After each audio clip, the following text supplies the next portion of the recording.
Welcome to the hot seat. In the hot seat, we have. Nurse McCalister. How long have you been working at the school? 10 years. What training and certifications do you have as a school nurse? As a school nurse, of course, you have to have a degree. Either you have to be a licensed vocational nurse or a registered nurse. I'm a registered nurse, BSN. Qualifications, you have to do hearing and vision certifications, and also spinal screening, and then anything with changing trends, they have in services that we will attend. How long did it take to become a nurse? It depends on what kind of nursing you do. If you do the LVN course, that's a certification, and you can get it done as quick as a year. Some programs are 18 months, some are 2, but you can do it really fast. If you do an associate degree, RN, it basically takes 2 years to do that. And if you do the bachelor degree, it takes 4 years.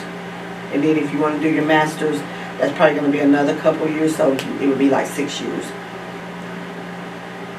How do you support the professional development and ongoing training of the school nursing staff? We, as a nurse, you have to do continuing education classes to keep up your nursing license. So we do that, and just like I say, if something new comes out, guidelines, we will do in-services and keep up with what we need to do to, be compliant with whatever we need to be able to provide for you guys. What are the procedures for students who need medication during school hours? Okay.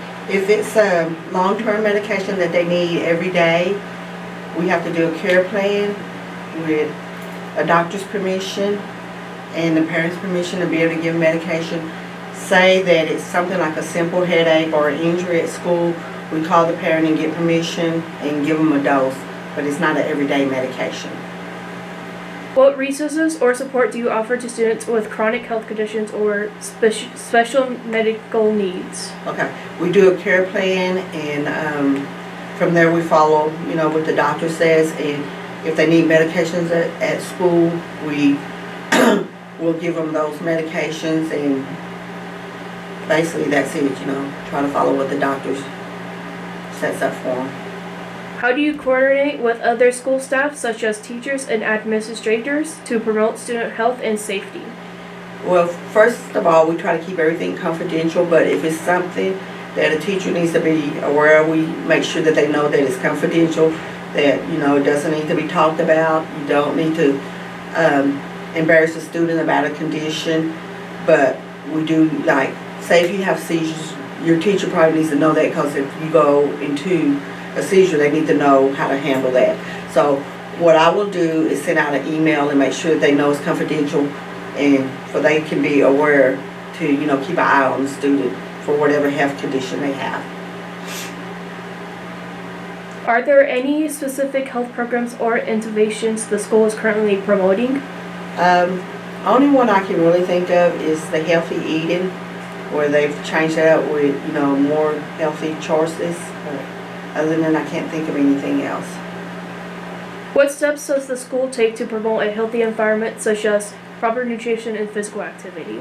Well, like I said before, the menu for, food has changed, so that's one thing. And then they offer, I think you have to take 2 rounds of like PE to get your credit, so that's kind of something to get you, I guess, in physical shape.